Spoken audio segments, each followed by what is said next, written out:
В Стерлитамаке жильцы дома ополчились на центр для особенных детей, который должен был открыться по соседству. Мамы ребятишек с ограниченными возможностями своими силами организовали в городе учебно-развивающее заведение для детей-инвалидов. Вот только жильцы дома, где местная администрация выделила помещение для проекта, вышли против такого соседства. Почему, выяснял наш корреспондент. Мы планировали с сентября начать работать. А у нас дети ждут. Дети реально ждут, и родители ждут. Помещение искали долго, еще дольше собирали деньги на его ремонт. Здесь ребятишки с особенными потребностями должны были учиться и заниматься с педагогами. А теперь все планы рушатся прямо на глазах. Жильцы многоэтажки оказались против такого соседства и развязали настоящую войну. И зашли два огромных мужчины, представительных, таких достаточно крупных, и стали просто нас запугивать и говорить, что вы здесь работать не будете, мы вам здесь работать не дадим по разным причинам. То есть мы понимаем, что у нас есть все законы, да, основания здесь остаться, но мы понимаем, что работать нам здесь не дадут, нам нужен покой. Нашим детям нужен максимальный комфорт. На общем собрании было многолюдно и очень шумно. За накалом страстей наблюдал сотрудник полиции на случай обострения конфликта. Камнем преткновения стал общий двор.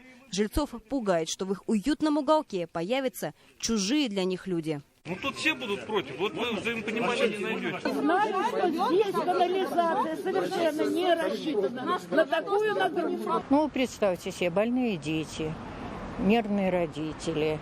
Ну, в общем, вот из-за этого мы категорически против. Родители особенных детей решили не вступать на тропу войны с недружелюбными соседями. Для них сейчас важнее борьба за жизнь и здоровье их детей, говорит Анастасия. Ведь ради этого и был создан их проект. В стороне не осталась и местная администрация. Власти ищут выход из сложившейся ситуации.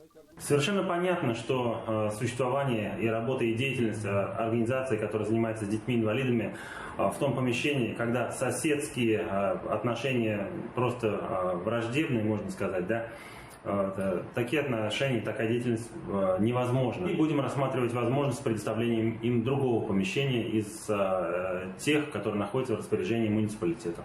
Это не коммерческая и не медицинская организация. Проект создан мамами детей с ограниченными возможностями здоровья, которые поставили для себя цель помочь особенным ребятам приспособиться к жизни в обществе. Вот только теперь у них нет для этого места и нет денег, а сроки уже поджимают. У нас только одна просьба: помогите нам. Нам нужна помощь, нам нужно помещение, нам нужны спонсоры.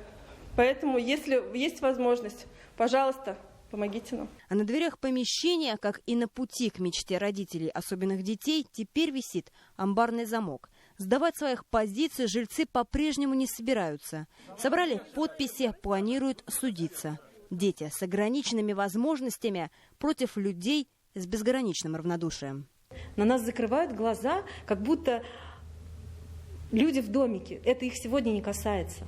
Айгуль Хатыпова, Азат Галиуллин, Ренат Кашапов и Иван Шабрин. Новости Стерлитамак.